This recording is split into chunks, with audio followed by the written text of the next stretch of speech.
Hey! What are you doing? Hey!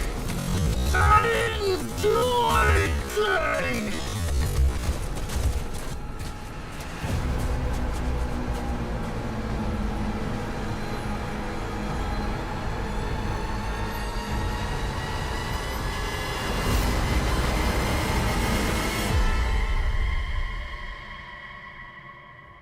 A storm is coming, Frank says.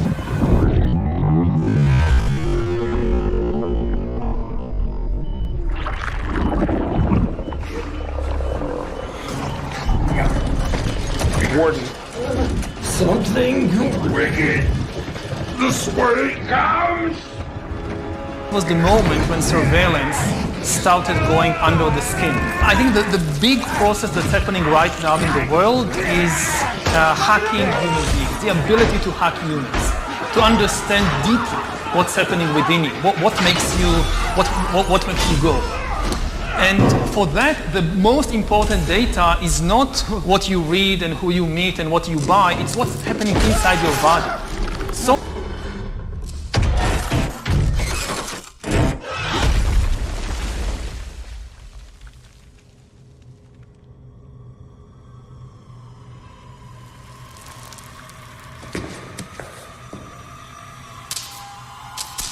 The golden age of America begins right now.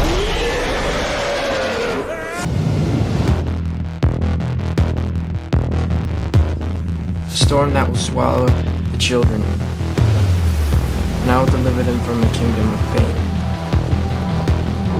I will deliver the children back to their doorsteps. I'll send the monsters back to the underground. I'll send them back to a place where no one else can see them, except for me.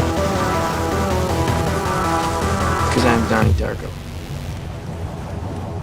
The moon has a really big month for March. We have a total lunar eclipse on the way. That's where the moon starts to darken, almost looks like it's disappearing, and then all of a sudden, it turns this really deep blood orange the new fragrance. color.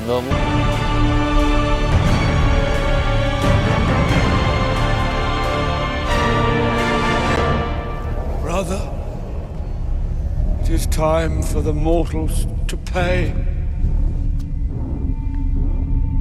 My child waits to do your will.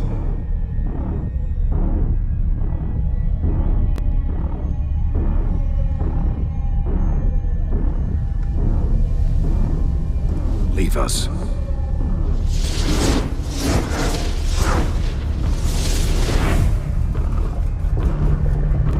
Release the Kraken! Okay, look at this thing, okay? You can see every single breathing hole of this dragon's snout. Okay, you see it? Boom, boom, boom, boom, boom, boom. Snout, snout, snout. Okay, you got both eyes on both sides of its head. But what I really want you to see, let me see if I can do this like I did earlier. There was a way I could change it. It's this crown on this thing's head. So if his eye's here and there's an eye there, that's side by side, eye and snout and snout. Okay, this crown comes up here and in the middle and on this side too. This is nuts, okay? Hey! Stop it!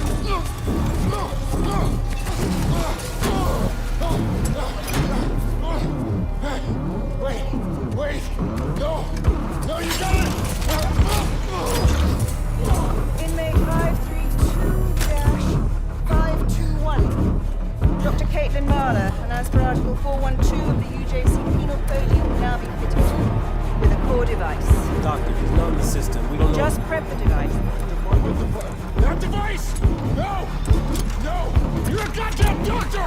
Yes, I intend to faithfully execute my responsibilities. Try not to move and don't make things worse. Fuck you!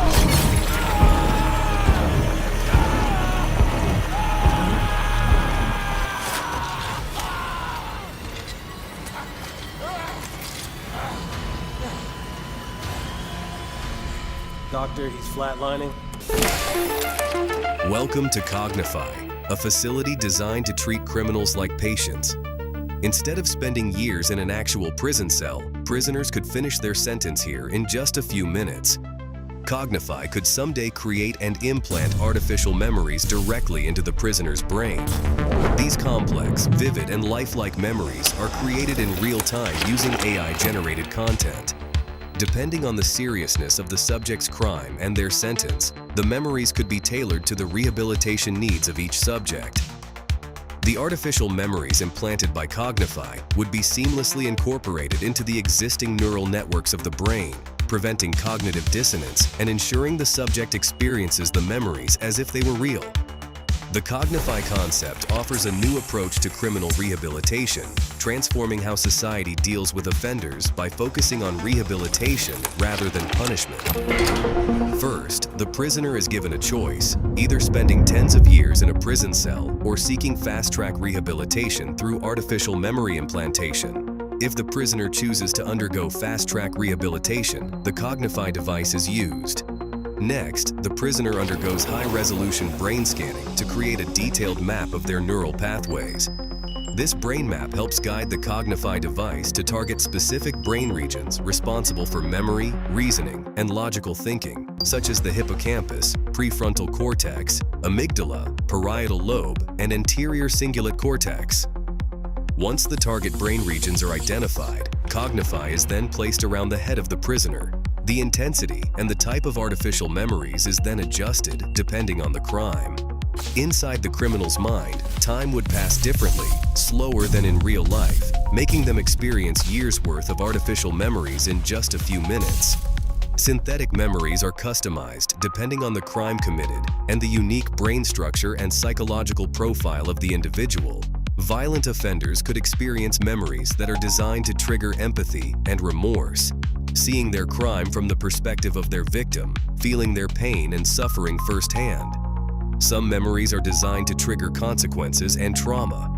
Such memories could simulate the long-term consequences of violent actions, such as the grief of the victim's family or the physical and emotional trauma endured by the victim.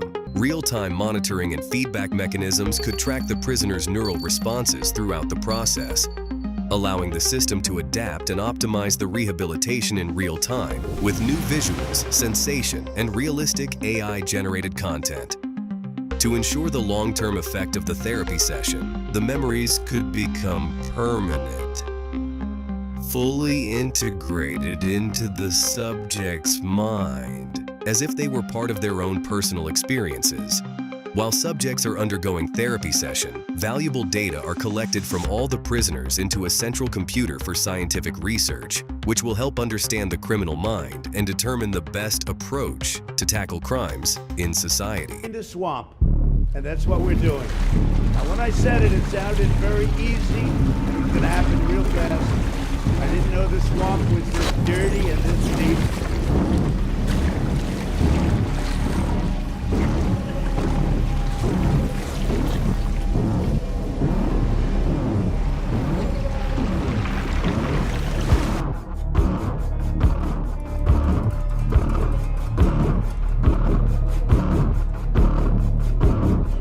In breaking particle physics news, the observation of the highest energy neutrino ever measured has just been announced by the KM3Net collaboration. At CERN, where I work on an experiment on the Large Hadron Collider, we accelerate protons, but in the last century, we have been able to expand this to include neutrinos and even gravitational waves, the very shaking of the fabric of our universe. And one of the experiments that studies neutrinos here on Earth is called KM3Net. And this experiment is just in its infancy. It's still being built. How people say life doesn't feel real ever since 2020. Yeah. Well, look, it's because it isn't. For the decades leading up to 2020, there was something going on that the general public never could have expected.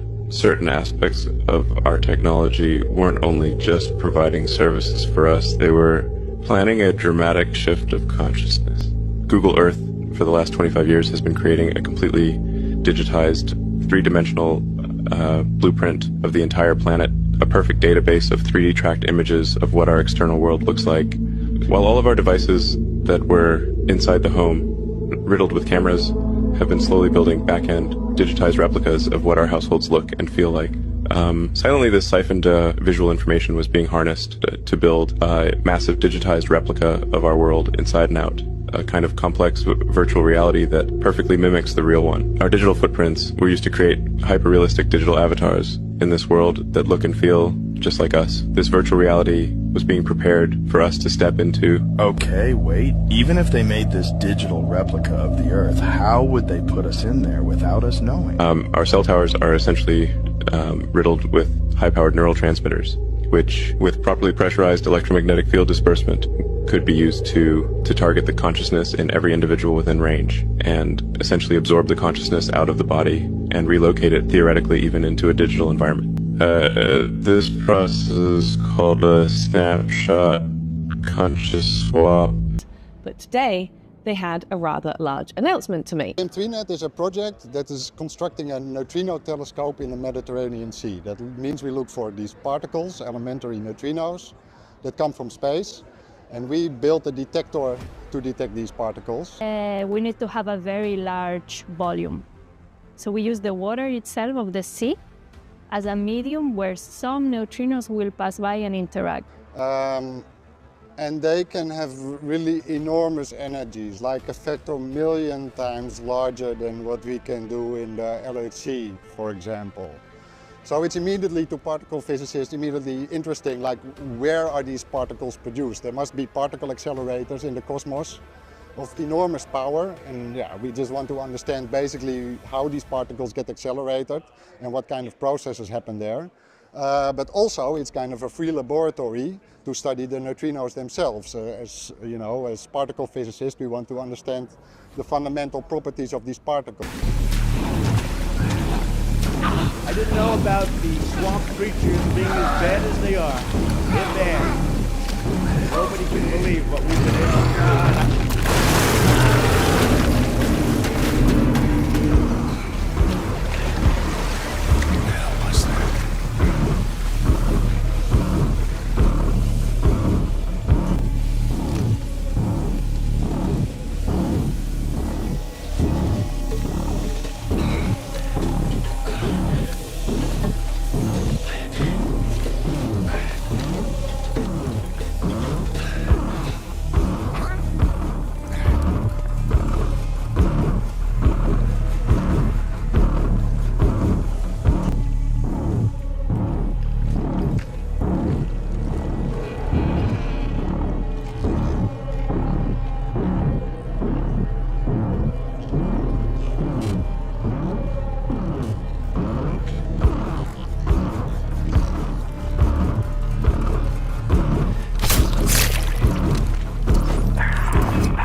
We can see so